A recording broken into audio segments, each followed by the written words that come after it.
Across the country, Trump's regime is pumping billions of dollars into buying and constructing and rehabbing human warehouses or detention centers or concentration camps, whatever you call them. The conditions are horrific, with well-documented human rights abuses and more than one death every single week in 2026.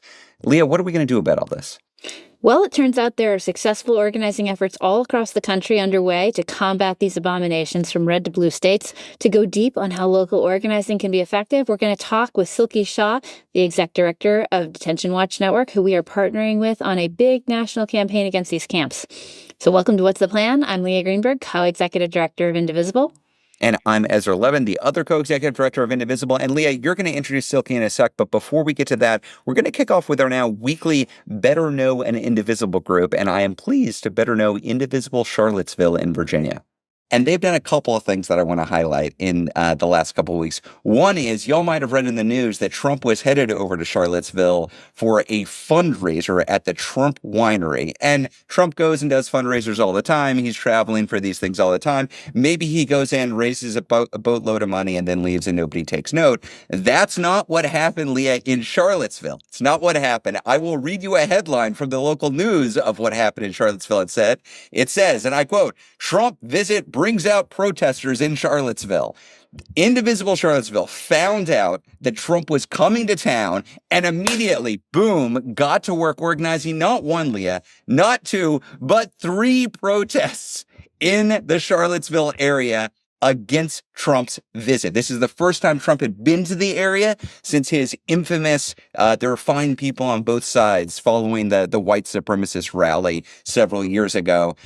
And the Indivisible group was not putting up with it, was not going to just sit back and allow this guy to come visit their town. Barbara Ruddy said, and this is a direct quote from the local press, that the organizers had been up since 5 a.m. working with other activists to coordinate. And she described herself, I love it, she described herself as just a tiny cog in a large wheel. That's what we all are. We are all these tiny cogs in this enormous wheel that is changing what is politically possible in this country. So Barbara, I'm a proud cog along with you. I want to also note Ashley Crocker, who said, all the protests I've been to recently have been very joyful, very happy, very loving, very community-minded, and it's a great way to make new friends. That is so true. Look, this is part of the reason why we do these protests. Part of it is to send a message to Trump and to the broader ecosystem that democracy is going to reassert itself, that this guy is not a all-powerful authoritarian. But part of the point of these is to be visible so folks can find you, so you can make new friends. And look, we all like making new friends, but you don't make new friends just to have more people in your phone book. You also make new friends so you can use the power that you've been building to actually make some change. And this is where the other part of celebration for both Indivisible Charlottesville, but also the Indivisible groups all across the state, because they weren't just protesting. As much as I love a protest, they weren't just protesting. They were doing more than that.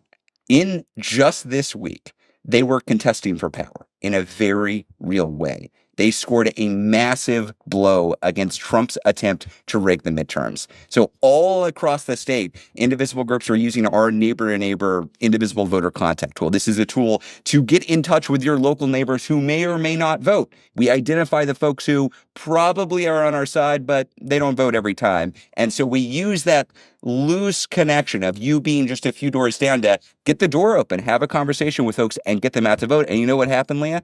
It worked. It worked. There was a vote this week to change the congressional maps for the midterms directly in response to the Republican gerrymandering going on in states like Texas, in states in the South, in states that are listening to Donald Trump. In response to that, the voters of the state of Virginia approved a change to the map. The map is currently 6 Democrats and 5 Republicans. They have changed the map to be 10 Democratic districts and 1 Republican district. Now, I say this as a guy who has been advocating to ban gerrymandering all over the country for, Leah, I don't know how long we've been doing it. A decade-ish? Too many years? Too long. And you know the challenge we've met every time we've tried to put this legislation? Republicans in Congress say, nope, we don't want to ban gerrymandering. Nope, we don't want that. We would like to gerrymander to our heart's content. That's what Republicans have done. They have blocked it at the national level. And then Donald Trump last year told Texas Republicans, hey, get me more votes. Go gerrymander your state. Get me more votes. And they thought they could get away with it scot-free. They thought that they could just gerrymander these states to secure a House majority beyond this midterms. Well, they have another thing coming. Y'all, because in response to that gerrymandering initiated by Republicans, we didn't just see immediately Democrats snap into action. That's not how it went down. In fact, it was the Texas Dems who fled the state to deprive the Republicans of the numbers they needed to move forward quickly, raise the alarm for the rest of the country, which then led other Democrats to find their courage and say, you know what, maybe we can fight back. And we saw that then responses in California, we see responses in Virginia, responses in other Democratic states looking for how they can fight back in their own state against what Trump is doing. And it is successful, y'all. This is what it looks like to fight back. And now, you know what you hear? You hear Republicans complain about it. And Leah, you pointed out to me my favorite now response that I've seen to the Republicans complaining about Democrats in Virginia and California. And it came from none other than Alexandria Ocasio-Cortez. What did she say in response to these Republicans complaining about Democrats fighting back, Leah? She said, and I believe the exact quote is, wah, wah, wah. Yes. Yeah. I'm not capturing how cute she was when she said it, but that's exactly what it said. It was great. Somebody called the ambulance. The Republicans are upset. The Democrats are actually fighting back. I actually do want to quote another Democrat, Virginia State Senator Louise Lucas, who is quickly becoming my favorite Politico in the entire country. Here's a direct quote from her. Talking about Republicans who are now concerned that Democrats are actually fighting back with their own redistricting efforts. She said, and I quote, "You all started it and we fucking finished it." This state senator, 82 years old, has been in office since I was in elementary school, I think is living proof. It's not your age. It's the age of your messaging, the age of your tactics. And she's showing that you can be a fighter at 82. She's about as much in the fighter mold as they come in terms of politicos. Incredible leadership in Virginia on that front. You know, I want to interject because I actually do not think that you are properly telling the story of the heroic arc of Louise Lucas, because I think it's important to understand she was a contender for a congressional seat over 20 years ago that was taken away when Republicans gerrymandered the state to put the seat out of Democratic hands, told by her Republican colleagues, you'll never be in Congress, has spent the last 20 years in the state Senate as Virginia has been moving on this trajectory from being a solidly Republican state to being a solidly Democratic state, and is now in this position of leadership where in this moment, she could demand and actually align the forces necessary to make this extraordinary play on behalf of democracy around the country and post fabulously all the way through about what she was doing. And I strongly recommend, if you are not following her on all social media, you should, because her vibes are impeccable, in addition to her strategy also being impeccable. So it's an incredible story of, getting the ultimate outcome, shaping the ultimate outcome after having personally been screwed out of a leadership role that she should have had 2 decades ago. Senator Lucas is a feel-good follow on social media. I would highly recommend. So huge congrats, thanks to the Indivisibles in Virginia and everybody else who organized for this win. Now I know, look, a judge has said, "Oh no, we don't want to go forward with this." It's a Republican judge. That's to be expected, y'all. Republicans don't like that the voters of Virginia just voted for new maps, and now a judge is trying to stop it. It's going to be appealed. It's going to go to the Supreme Court in the state of Virginia, not the U.S. Supreme Court, but the Supreme Court in Virginia. That Supreme Court already ruled that the vote could go forward. They haven't ruled on the substance yet, so anything could happen. But look, you take on these fights not because you know they're a sure thing. You take on these fights not because you believe Republicans aren't going to fight back. Of course they're going to fight back. You take on these fights because if you don't take on these fights, you don't win. And we just scored a major victory in Virginia. Don't let the Republican judge take that away. And that's not the final word. It's being appealed. We already have assurances that it's going forward to the next step. So congrats. But Leah, speaking of fighting back against the regime where you have leverage, like the Virginians were doing this in Virginia, that's where they could fight back. There is another fight that we are now waging across the country where people have leverage in this moment. And that's against these Trump camps, these human warehouses, these concentration camps, whatever you want to call them. We have a special guest here today to talk us through the how if we fight back. Do you want to introduce her? Absolutely, absolutely, folks. I am really excited to introduce you to Silky Shah. She is the executive director of Detention Watch Network, which is a national membership organization that brings together advocates from diverse backgrounds to unify strategy, build partnerships, and strengthen the movement to end immigrant detention.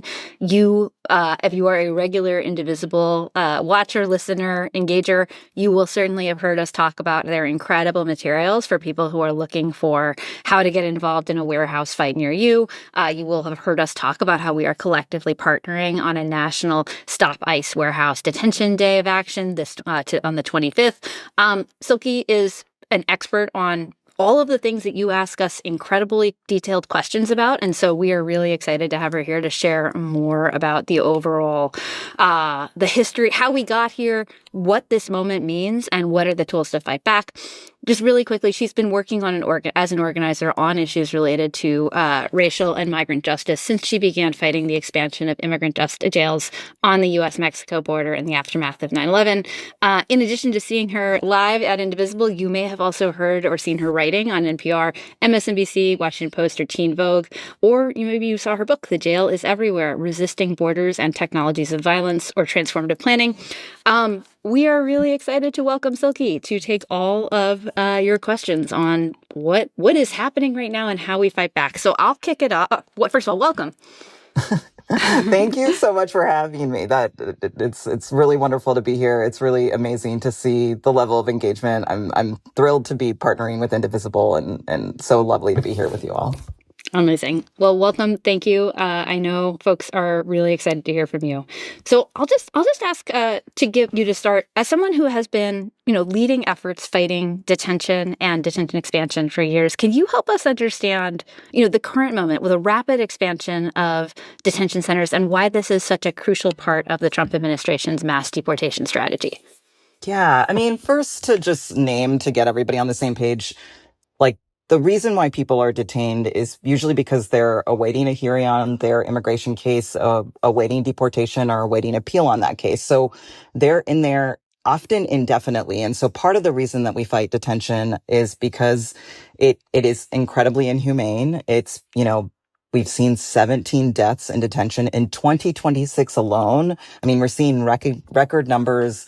The level of they've taken away any oversight mechanisms. And I'd be the first to kind of critique the oversight mechanisms we had in the past. But I think even in that context, not having any sort of pretense, we're just seeing the conditions deteriorate so much more and more, so much dehumanization happening in the system. And it's just really critical that we don't create even broader conditions for that. It's so horrifying to see what's happening with these warehouses. So I'm really excited for this day of action. The other reason we fight it, and I think it's really important to understand, is that we, part of the way that U.S. immigration enforcement operates is by having more and more detention capacity, they can deport more and more people. So detention is a central component to the mass deportation agenda from this administration. And so blocking that expansion is going to block the ability to detain and deport more people. We have studies that show whenever you have a certain amount of capacity in a community of detention, then people are just much more likely to be targeted. So this really cuts off ICE's ability to detain and deport more people. Like you said, I've been fighting against expansion since the post 9/11 period. I grew up in Texas, where we essentially saw a prison boom after 9/11, more and more infrastructure going up. This is another sort of serious moment of huge expansion. And we know after 9/11, a lot of that expansion and push for more and more enforcement just fueled the far right and got us to this place. So it's so essential that we make sure that we're not just building up more and more infrastructure to let them kind of bloat the system even more and target more people and create these conditions where, the other thing about detention right now, it's so harsh that people are just giving up on their cases. Even if they have some ability to fight it, they're just giving up and trying to get out of the detention system, or people who are scared to be detained are leaving on their own. People are being deported to third countries, ending up in prison in places like Eswatini. It's really scary right now. And so I think it's so essential that we fight back. Yeah. Well, and just to pick up on that point, that's part of the Trump administration plan, right? Is to create conditions that are so inhumane and so frightening that people leave on their own or leave because they are so concerned about, the threats that they are facing. Absolutely. I mean, it's so much of this goal is to remove immigrants from public life and Yes. remove immigrants from the public sphere. And so all of these different tactics, detention's one piece of it, having ICE in schools or hospitals or other things. There's so much that is like deteriorating that sort of those like the public sphere and our ability to be in community with each other. Yeah. So it's just all of the different ways that they are seeking to create this environment of coercion and control, which is part of the broader authoritarian project. Absolutely. Can I pick up on a thread, that you hit on there? I think we often, when we're doing this work, we try to hold two things. And one is that we're facing kind of this extraordinary, massive wave of harm that's come at us with the Trump administration, and also that a lot of the conditions that we're facing did not start with Donald Trump, right? That the infrastructure was in many ways already here and in place and waiting for Republicans or for this administration to pick it up and use it in these wildly horrifying, increasingly illegal, but sometimes legal ways. Could you speak to that tension and like how we hold this combination of the infrastructure that already exists and then the ways in which it is being used under this administration? Yeah, I mean, that's such a good question. I really do feel like, one of the things about the way we talk about immigration in the U.S. is like conflating it with questions around public safety and national security, especially in the aftermath of 9/11. But immigration is about family relationships. It's about labor mostly, and it's about seeking refuge. And I think it's so important that, again, like after 9/11, I was seeing, as growing up in Texas and seeing sort of what was happening there, this big expansion of these systems and what it serves to do. Like after 9/11, that's around the time we all started to see the growth of family detention. I know people are really, really concerned about what's happening with parents who are, detained with their children in Texas right now.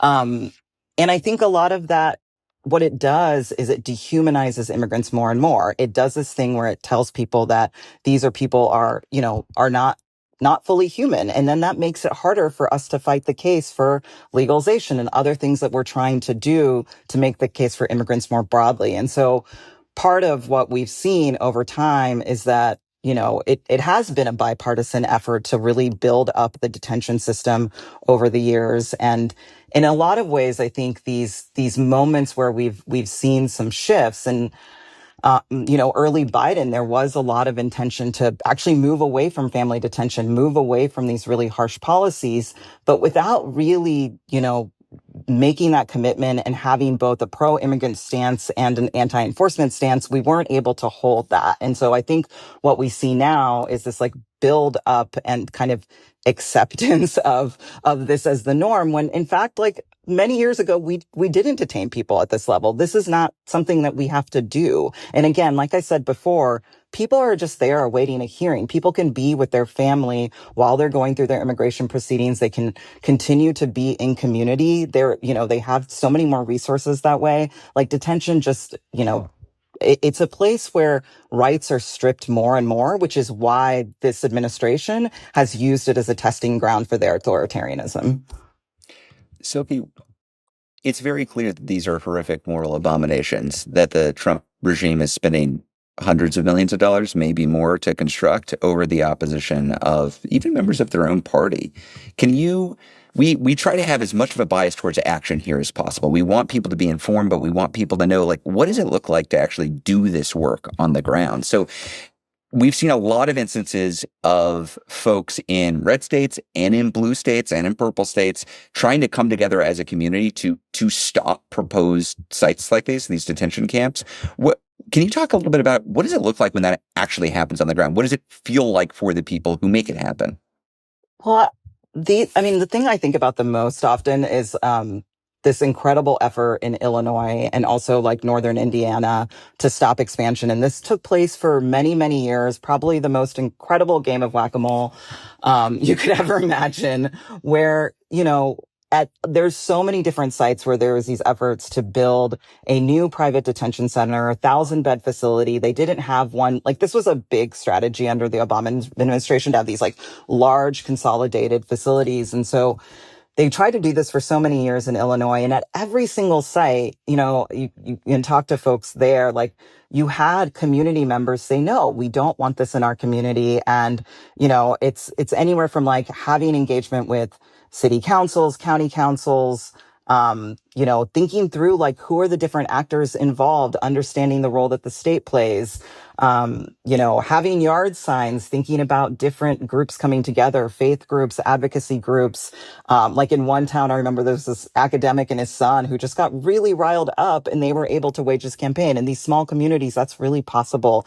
And similarly in Northern Indiana and Gary, there was like huge Latino community that sort of came together, businesses came together, say, no, we don't want this in our community. And the thing that's so important about that is that, now, like Operation Midway Blitz in Chicago was so significant and so scary, but their ability to deport the number of people they wanted to deport was not possible because of those fights for many, many years. And so I think we have to understand that, I think right now for many people, for those of us who've been fighting detention for a long time, and I say this all the time, like I spent 10 years just like losing every campaign. And then suddenly there was openings. Like this is the spade work. This is like what Ella Baker talks about. You have to just keep drumming away and do this work. And at points there will be openings. And so as you build up that power, you get to that place of opening and you have some wins. It's remarkable. And those wins have lasting effects. Right now, I think it's hard for people to take that in, given the $38 billion that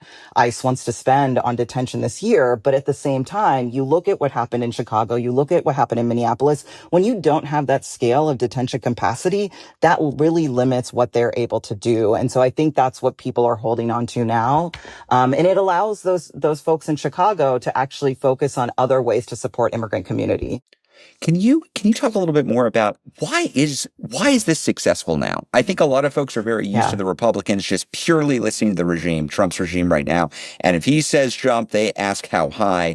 But we are seeing successful fights even in Republican states, even in states with like arch conservative senators who are like forced to come out against it. Why? Why is it working on the ground now? And is there hope that this will continue, or are the dynamics going to shift?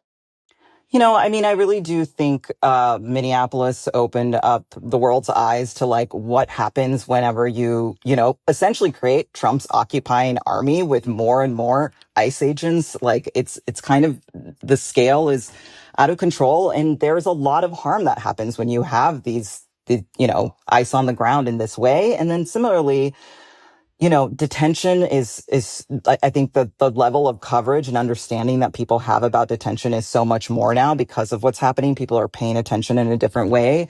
But I also think, in these small communities, look at Hutchins, Texas, or Social Circle, Georgia. Again, these are places, like you said, red states where, this is a community of 6,000 people. They're trying to have a 10,000 bed detention center. And what does that mean for the community? Is that what they want to put the investment in? Like, what does that mean for the water? What does that mean for the resources? There's real material questions there, in addition to this question of like treating people in this like inhumane way. And like, again, like these infrastructures go up and they kind of stay. I mean, the U.S. is the world's leading incarcerator. These are the conditions we're in. And it's really, and a lot of these beds just keep getting recycled. And what does that mean? You have these facilities that are ready to house people, warehouses ready to house people.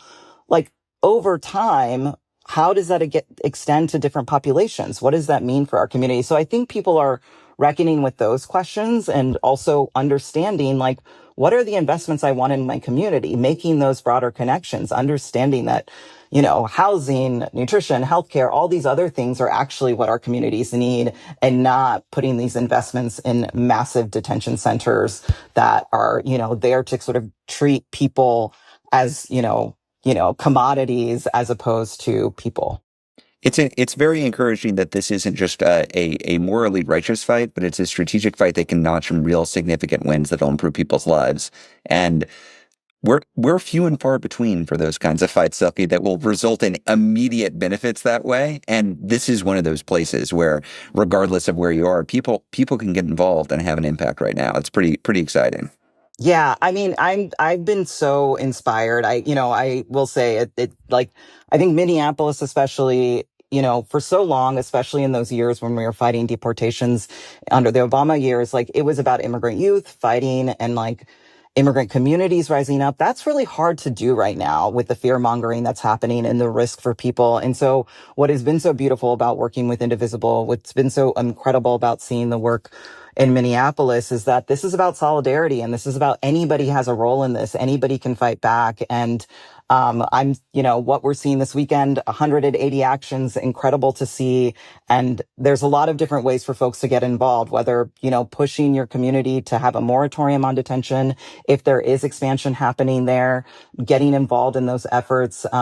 Detention Watch Network is working with lots of groups, including Indivisible, to do that work. So yeah, it's been really heartening, and I'm so excited to see what happens this weekend. Yeah, absolutely. And on that note, can you just tell us a little bit about what to expect this weekend and why, if someone is considering showing up, what kind of role, what kind of work they can get involved in? And for folks who are listening to this and aren't listening to it in real time, by this weekend, we mean Saturday, April 25th, there's a National Day of Action. Yeah, I mean, I think the actions are going to look really different in different places. In some places, people are fighting very specific new detention centers that they're trying to call attention to. And so there will be actions where, it's like a regular protest. But then in other places, like, I was telling you, I live in a small city in Washington state where actually we're just joining together to have people sign petitions to pass an ordinance to have a moratorium on any sort of DHS expansion in the area. I think that is so important. Again, like really longer term thinking. And I think in those instances, there's a lot of proactive things that people can do to say, even if ICE isn't looking here right now, we're showing our solidarity and showing that we don't accept this.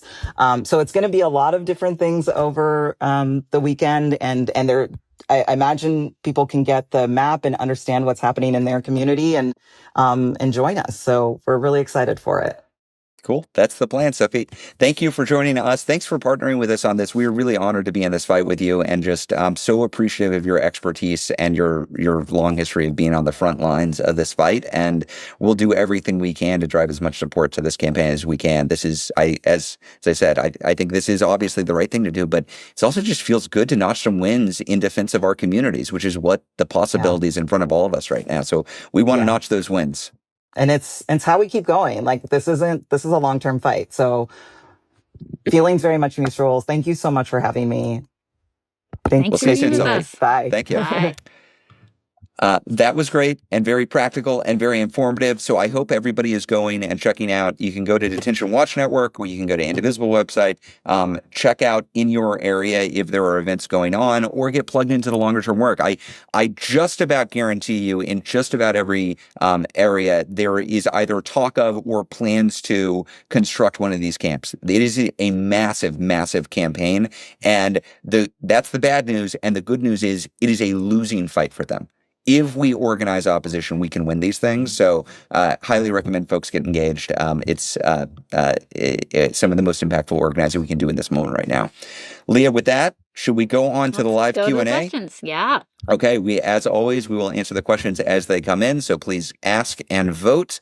We've got the top question here from Liz asking about a positive vision for the future. So she says, history shows that every successful movement against authoritarianism united behind one positive brand, joining many organizations into a single coalition.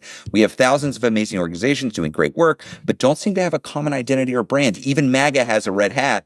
No Kings declares what we oppose, but what are we for? Would Indivisible consider championing a common coalition identity for all Americans working to reclaim our democracy, not to replace any existing organization, but to give all of us something to stand under together? There's several really interesting threads to pull apart here, but I will start by saying I am not sure I agree with the premise. I think when you dig in and look at successful movements to resist authoritarianism, there is often some kind of common uniting umbrella identity. It is much more common that you see that be a common negative identity, a common no coalition. In Chile, to take out Pinochet, it was literally the slogan was no. That was the whole slogan. In Serbia with Slobodan Milosevic, it was he's finished, right? So it was these are very clear and simple and declarative and intentionally structured to allow the largest number of people who can collectively agree that what is currently happening is not okay to come together without any shared alignment on a common positive agenda. And frankly, we'll be honest, like that is part of the logic and the theory behind No Kings. It's, can you bring together a popular front show of defiance that bridges ideology, from the left to the center right? Everyone is welcome if you can agree that we are a place that does not accept having kings. That's the whole theory of the case. Now, it is also the case that successful Democratic U-turns often involve some kind of positive agenda, some kind of positive policies, something that people are actually able to get excited about, in addition to harm mitigation, stopping the harm, stopping the authoritarian. Those are, I will say, I start with a lot of skepticism about trying to dream that up in a lab. And that is because, frankly, like a lot of people try this, and a lot of times what comes out sounds like a consultant went away and came up with 10 ideas using ChatGPT and came back. And it's really hard to actually come up with something that is that positive articulation that really does resonate with people and that feels like a meaningful and different thing. And you can't just kind of go with the version that, you can't just like coalitionally agree on that. You actually have to come up with something that meaningfully hits people and means something to them. So I think my answer here is there is an immediate strategic purpose for having the biggest possible no coalition. It is important and good to have a positive and affirmative values-driven thing that unites a smaller subset of people within that no coalition under a yes agenda. That is a positive thing. It is more of a 2028 thing to us than a 2026 thing. We're pretty confident that we can actually drive a pretty massive popular opposition to Trumpism in 2026 that mostly holds the no frame. And also, if we see it, if the things start to gain traction, then I could imagine getting behind it. But I don't want to do the coalition, consultant thing where you just come out with like forward together and you're like, that's our positive agenda. And everybody's like, that sounds like a consultant came up with it in a lab. Ezra, how about, what do you have here? Well, I think the opposite of kings is democracy, a real democracy that actually reflects the will of the people. I would consider the No Kings movement a very positive movement, embracing the basic constitutional ideas of our republic. Based on not having kings, about having rule of law, about listening to the voters. I think we can disagree about a lot of policy issues, but I think the No Kings movement is broadly aligned that we need a representative democracy that actually represents the will of the people. And then the specifics we can work out. I totally agree, though, Leah, with you, that we should think of this as not a 2-year campaign, but a multi-year campaign. And one of the things that's very clear is our democracy was very sick. You have to have a very sick democracy to allow Trump to take office and then take office again after being convicted 35 times or 34 times. The democracy needs reform. And I think if there's one mandate coming from the No Kings movement for the post-Trump era, it is for massive structural reform to make this democracy function better. But I agree with you that most of that discussion about what that proactive vision is going to look like probably comes in the 2027 to 2028 period. And the 2026 period is about, do we have fascism or do we have a constitutional republic? That's the question right now. And our job is to build the biggest, most ideologically diverse coalition possible this year to absolutely smash this regime electorally in the midterms. That is what we saw Hungary do last weekend. It was a pretty damn ideologically diverse coalition that took out a 16-year authoritarian who is the model for Trumpism, largely with a not this fucking guy again. We are going to reassert democracy. That was the message in Hungary. And is that enough? No. You got to build beyond that. But it is enough for right now. Next top question comes from Susan. Regarding May Day and the long-term goal of general strike, I can see how targeting corporations can result in indirect political pressure, but how does it help involve small and local business in a general strike if those businesses don't have any lobbying power? Leah, this is something that's come up a couple times with May Day. Like, are we inadvertently hurting small businesses who are not part of the problem by refusing to go shopping or telling them to close down their shops on Friday, May Day? Yeah. So we have talked about this a bit, and we definitely hear the friction here where, we are all concerned about the excessive power of multinational massive corporations, concentrated corporate capital. Saying, hey, small businesses closed for the day doesn't feel like it's an immediately responsive ask to that problem. And also, fundamentally, this is a day about us collectively as workers demonstrating that the economy runs on our labor and on our purchasing power. And if you're going to actually withdraw your purchasing power from in your participation, then you have to withdraw it. Now, what we have heard a bunch of people doing, and I think is a really important place to lean in, is thinking about this as part of an ongoing arc of engagement with small businesses. So if you're going to go to small businesses and say, hey, be closed on Friday, you should also be saying, and maybe, we'll make sure that people know that you're one of the businesses that was operating in solidarity with workers on May Day. We'll organize a visit to your coffee shop over the weekend or have our next meeting there. We will invite, our community and our folks to be part of a small business Saturday. Make it an ongoing relationship where we're inviting people to be on our side on an ongoing basis. And that means something, not just in terms of what you're asking them to do, but what they're seeing in return from being part of team pro-democracy, team pro-worker. Actually, invite them in and think about what would make it a meaningful, ongoing partnership for them to be part of this movement with us. Saren from Ferndale, Washington asks, I sometimes come across liberals who post comments online as if there is no hope at all and that we therefore need to do more than nonviolent resistance. Some even saying we need a civil war. I wound up spending a good bit of time responding to these people about how that would only make things worse for all of us, citing historical references about it and providing links to podcasts and news that they should be watching, like yours. Thank you. I'm not sure if it helps, and that kind of rhetoric really worries me. I'm wondering if you might have any suggestions to try to dissuade those people from encouraging violent actions. Is there specific wording you might use to get the message through about the historical success of sustained resistance and the dangers of violent retaliation? Yeah.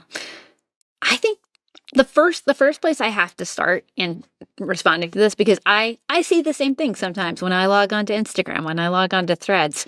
And I just think all of these platforms, particularly ones that are algorithmic in nature, need to have this giant warning label that's slapped on top of all the content you see, which is this content is being promoted into your feed because it is more likely to make you angry and make you argue with each other, right? Yeah. These platforms feed on conflict, they feed on despair, they feed on people ripping each other apart in increasingly complicated ways. They actually are not or they're not neutral brokers of information. They're actually elevating the things that create more emotion in us. And that's such a foundational thing for a couple of reasons. The first is because I would suggest that should then structure your engagement strategy. If you see something that is good and that is positive and that is encouraging of people getting in the fight, also engage with that content, right? These platforms are actually looking at what gets engagement in order to assess what gets pushed into more people's feeds. So if someone posts a positive success story about how, Indivisible Hagerstown has been organizing to get this detention center construction stopped and nobody engages with it, and then everybody goes over and has, an extended argument about is resistance politically pointless in some other thread, that second one is the thing that's going to get pushed into everyone's feed. And so I would first of all just say, limit your arguing about this stuff to one post, one link, not an extended fight on the platforms, because it's fundamentally actually feeding into the same problem. And that's before we even get to the substance of the matter. Ezra, what do you how do you want to take the substance? No, well, I love your argument here that the platforms are not your friend. They might be a tool you can use occasionally, but you are not going to find success by digital organizing your way against the fascists. Ultimately, the fascists control much of the social media infrastructure and would like us fighting amongst ourselves and want to elevate things that make your blood boil, exactly as Leah's saying. The single best thing that I can do to convince people that our strategy is the right strategy, which is to say organized, massive, nonviolent people power, is to get people to actually participate in that organized, nonviolent mass people power. Get people to actually try to take down the concentration camp that this regime is trying to construct in their backyard. And when they are part of that successful campaign, when they see that there are wins that can come from actually grinding out the work that is necessary to build and wield that power, that's how you sell them on it. I want this out of a philosophical discussion. I want this uber practical. Do you want to build and wield power and use it to improve the conditions of your community? If you are serious about that, let's do the fucking work together. Actually sit down and walk through the steps about how we do that together, elect better leaders, and demand that they actually pass laws that reflect the will of the people. That is still possible in this country. There may be a time in the future where we have so thoroughly failed and the fascists have so thoroughly concentrated power in their hands that we will no longer have a democratic republic. But that day is not in 2026. That is not happening right now. And the work that we're doing right now is to prevent that day from ever occurring, for ensuring that, in fact, it gets easier and easier for people to collectively voice their opinion and have that be reflected in the nation's laws. I am not sold that all hope is lost for the democracy is dead. I think it's flawed. I think it's seriously sick. I think it needs major reform. But y'all, we're winning just about every special election. We smashed them in the November elections just last November, and they're pulling far behind for the midterms. We're going to crush them. We are going to crush them if we do the work. And all this doom saying, I don't know what it's based on. It doesn't feel like it's based on reality. Yeah. And I guess I would also just say on that, like, the bar for calling someone, a wrecker or a saboteur or, like a bot should be pretty high on the internet. Like, that's not usually super helpful. And also, if you've got influencers or commentators or people who every single thing they see is stupid and pointless and another example of how nobody gets it except for them, just stop following that person. Like, that's actually not, like, you don't actually, we're all on, again, the platforms are actually watching what makes you mad so that they can feed that to more people to make them mad. So think about how you opt out of that cycle of feeding the things that most aggravate you personally, because there's a lot of people who are currently making money off of that endless dooming cycle, and you can interrupt that with your own eyeballs. The other thing this makes me think of, Leah, is early Indivisible. When we were first getting started, we called ourselves a duocracy. And it was a duocracy because it was based on the idea of, like, we're all volunteers. We're all trying to do the best work. If somebody has an idea about what should happen, that's great. Are you willing to do it? Are you willing to actually put work into it? Because anybody can have an idea. I have 1,000 ideas a day. Most of them are really stupid. The question is, are you able, I can confirm. as Leah will confirm to you and has confirmed to me repeatedly, but are you willing to actually do the work? Because if not, like, fine, go spout your ideas off on some social media network owned by a fascist who doesn't believe in your humanity. It's not going to have any impact. But if you actually connect with your community, are willing to set up the meeting, reserve the room, get the pizza, do the recruitment, run the agenda, do the follow-up. That's what it looks like to actually build power. That's not a college dorm room bullshit session. That's what it looks like to fight for our democracy. And the great thing about the Indivisible movement in my mind is we are so practically minded. We are not here to have a BS debate session. We're here to actually talk about what can we practically do wherever we are. Kim's question also on May Day. May Day has an exciting potential to bring in a lot of new participation for people who weren't able to physically attend No Kings for various reasons. However, it's hard to compete with the impactful visuals of seeing millions of people out in the streets on No Kings. How do we effectively capture the collective impact of May Day and tell a story in a way that's too big to ignore? Love this question, Cam, because I think it hits at the heart of, like, the strategic logic behind No Kings, which is different than the strategic logic behind May Day. Leah, do you want to speak to those two different strategies? Yes, I do. I think that's a really important place to start this. So the whole theory of No Kings is, in a moment when a would-be authoritarian is attempting to consolidate power, you want to treat large-scale mass mobilization as one of the tools in a strategy to contest that narrative. And so the original theory with No Kings the first time around in June 2025 is this guy's racing to consolidate power. He is shutting down dissent. He is cracking down on alternate sources of authority in American society. We need to get as many people out in the streets as possible to confront, well, to push back on the narrative that he's inevitably going to win. 5 million people came out to do that. In October of last year, as they were escalating their attacks on freedom of speech, as they were threatening to crack down on everyone from Jimmy Kimmel to civil society, 7 million people came out collectively to push back after the attacks on Minnesota, after the launch of an illegal war with Iran. We had 8 million people out.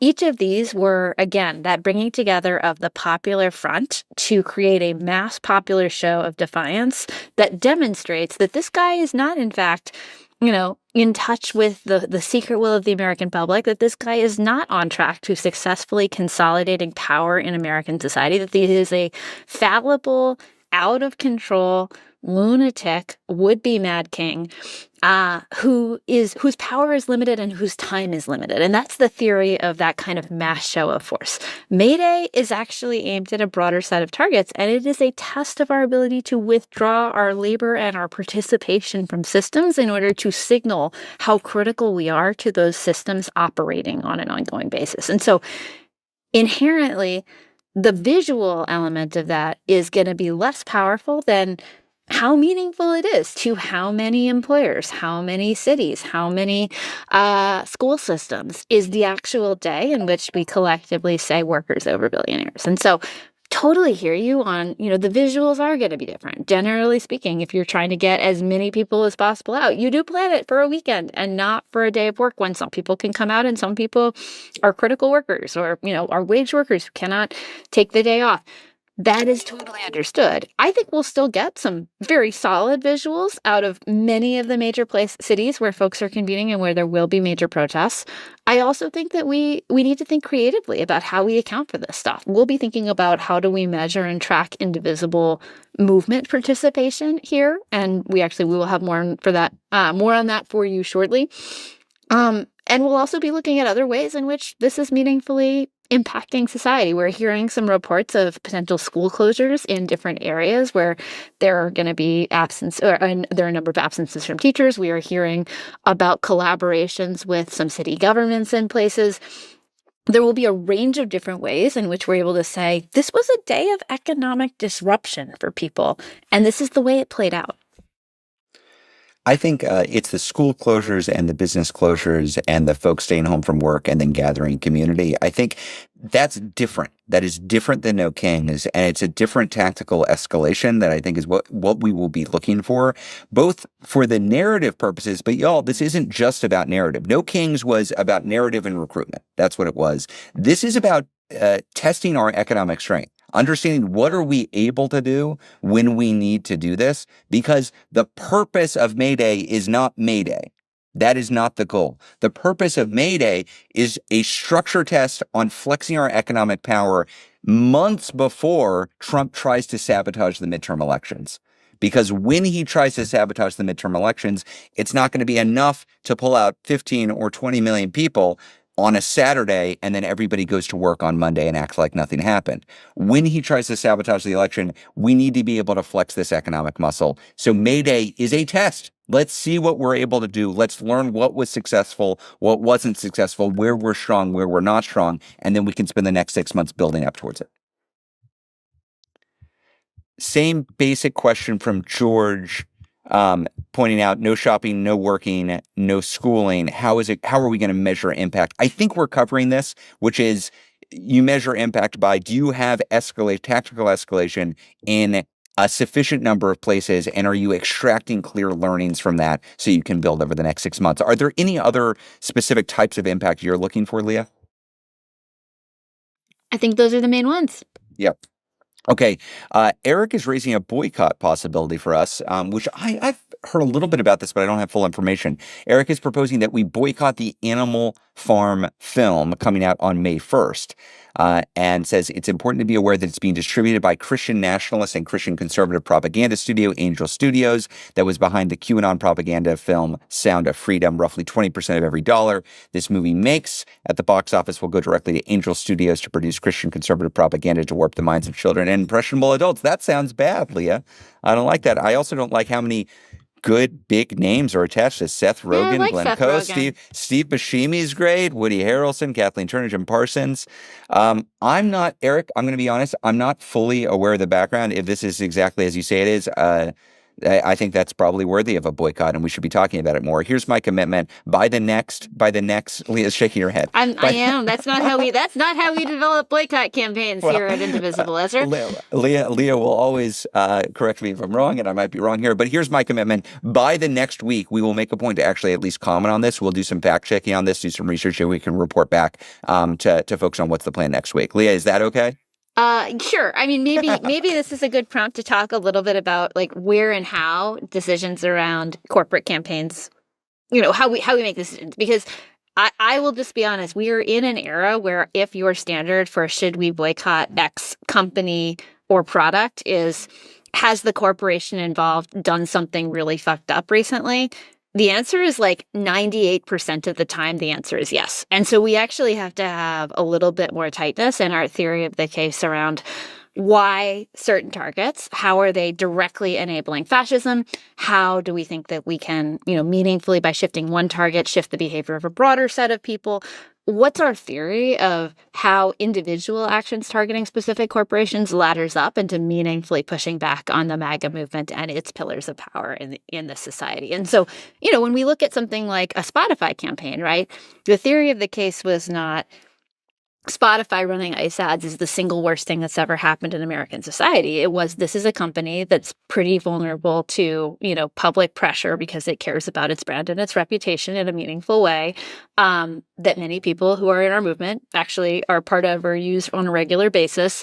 And where we think we can generate enough pressure to make this not worth their time and to also send a signal to a broader set of other companies that they might have to deal with a big headache for running this set of ads that they otherwise didn't think was going to be a problem for them. So that was like a theory of the case. In general, we're going to have to look at any individual possible boycott target and say, what is the way in which taking this on first, is meaningful, is actionable, will genuinely make an impact in the company's decision making, and then what's the relationship between that and like the ability of the Trump administration to successfully move towards fascism in America? That's probably going to be the standard that we use. Yep.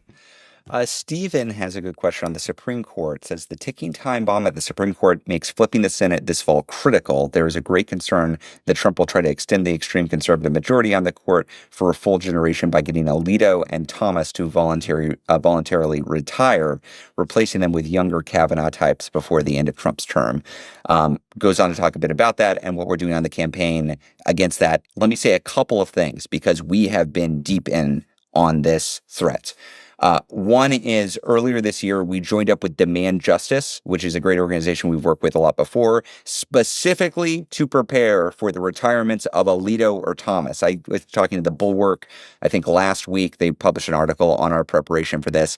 As they were getting ready to publish this article, the news came through that the scuttlebutt is neither Alito nor Thomas are planning to retire. That is the current scuttlebutt. That would be great news. I would vastly prefer for these scumbags to stay on the court until we have a Democratic majority in the Senate. That would be way better because we can fight this year. It's possible we could even win this fight this year, depending on who Trump nominates. But I got to say, the Republicans are pretty damn good at voting for whoever the hell Trump nominates for the Supreme Court. And they are very committed to packing the court however they can. So what I would say is we are part of the national effort coordinating and preparing for a campaign should one or both of these guys retire. That campaign will indeed be focused on the Republican states that we will need on our side from Republicans who are vulnerable for their next reelection campaign, whether it's this year or later, because we gotta pick up at least 4 to win this fight, possibly more depending on where Fetterman is. And there's no telling with that guy. That said, If we get through this, then we are going to be faced with a new challenge, which is maybe we take the Senate in November, and then Trump is going to have to go through a Democratic Senate in order to get any new judicial appointments. And there is a big question about, do Democrats play hardball against this regime or not? Do they scratch his back so he scratches theirs? Or do they say, no, we're not going to let a fascist who is systematically undermining our democracy further pack the federal courts? And you know where we stand on this. Democrats should be playing hardball. That is exactly what Mitch McConnell would do and has done himself. I will never forget Ted Cruz in the weeks leading up to the 2016 election, when it seemed very likely that Hillary Clinton was going to win, saying openly, well, we're just not going to let her fill any Senate or any judicial spots. That's just what we're going to have to do. It can remain vacant. That's what the Republicans were planning to do circa 2016. I would like to see Democrats fight for our democracy as hard as the Republicans fight to tear it down. And that goes beyond this Trump term. Trump is going to be out of office soon, y'all. I know it seems like forever, but he's going to be out of office. What we cannot do is once Trump goes, just simply allow the Supreme Court to exist as it has existed. The Supreme Court, the judicial structure that we have, was created by simple legislation. That's how it was created. It was not created by a constitutional amendment. This is how the courts were set up. When the Democrats get into office, when we have a trifecta in 2029, reforming the court, not just with ethics reform, but expanding the court, unpacking the court, undoing the damage that the Republicans have done so that we actually have rule of law in this country and a Supreme Court that respects that rule of law should be one of the top priorities of whatever presidential candidate is asking for your vote starting next year. So you should be making those demands. People were asking about what's the proactive agenda? Saving our democracy through massive structural reforms, which includes reforming the Supreme Court, needs to be one of those priorities. That was great. I am completely on board and fully aligned. I do want to specifically answer the actual question that was asked, which is specifically about how are we actually going to get materials and information on this into raising the alert for voters in this election in 2026 in the crucial Senate states that will decide the balance of power. And this is an interesting point because I do think this is one of those places where we're going to have to make some judgment calls about what is really important to highly motivated voters who consume a lot of political information, who maybe tune into conversations like this one, who are very involved politically, versus what is particularly motivating and engaging to, the low propensity Democratic voters that we're going to want to turn out, the persuasion targets that we are trying to hit, people who are maybe not necessarily as motivated by the urgent need to retain or to flip the control of the Supreme Court to Democrats, and might be more motivated by other more tangible, more immediate considerations. Because, fundamentally, when we construct our messaging for Senate campaigns, for our electoral work, we're going to be guided not so much by what motivates this audience of people and our strategic considerations, and much, much more by an assessment of what is going to be most immediate, most tangible, and most motivating to people who are either deciding which party to vote for or deciding whether or not to vote at all. A lot of times that's gonna focus more on a set of things that kind of get loosely grouped in together around affordability. That's gonna focus on the stuff that we're seeing is really immediately animating voters who are in that category of persuasion targets or turnout targets. It might be ICE and mass immigrant detention. It might be the cost of living is too high. The cost of childcare is too high. Our schools are suffering. Those could well be the things that we hone in on. But it's really going to be fundamentally about what will reach and activate folks rather than necessarily the things that activate us as higher information activists. So I would push back just a little bit. I agree on the overarching argument here, and I appreciate you actually answering the question, Leah. I tried. Even as much as I try to get on my high horse. I do think a central message that works everywhere, and it works everywhere from rural Texas to rural Hungary, is anti-corruption. That is true. 100%. These bastards are self-enriching themselves as they break your democracy and hurt you and your community. And that basic message, we have so many receipts for, and it works works across ideologies. That's not a progressive message. That's not a Democratic message. That's not a Republican message. It's a conservative message. Nobody likes corruption, and people viscerally understand it. It's something that's 100%. very legible to the general electorate. Now, the specifics of how you're getting screwed over, maybe it's the prices of bread or gas or healthcare or education, whatever it is, that might shift. But that overarching message that Trump is self-enriching himself and his cronies and his donors, and you aren't getting anything out of it, that translates everywhere. And I don't think there's a better overarching message this election season. 100%. 100%. The thing that I was just going to say is, in general, the question of who controls the Supreme Court mostly appeals to people who've already picked a side and care about that side winning versus people who are deciding whether it's worth their time to vote for a side at all. So we're gonna make the message that we think will most activate those people, and it will sound a lot like what Ezra just said. Excellent. As always, everybody, appreciate y'all joining us. Next, What's the Plan is next week. As per usual, Thursdays, 3 p.m. Eastern Time. Fridays, we release it as a podcast. Please like, subscribe, share, get more people in this movement. There are new Indivisible groups every week. That's how we build. That's how we win. And one way you might think about building in your own community is joining this National Day of Action on April 25th. Pull in some friends, pull in some family members. Let them know this isn't just a fight to be on the right side. This is something you can do for your community immediately. This is concrete improvement that you will see immediately. We're winning these fights in rural areas. We're winning these fights in red states and, yes, in blue states. So there's a role for you wherever you are. Hope to see you out there. And until then, stay in the fight. We'll see you in the streets, and we'll see you next Thursday. That's the plan, y'all. That's the plan.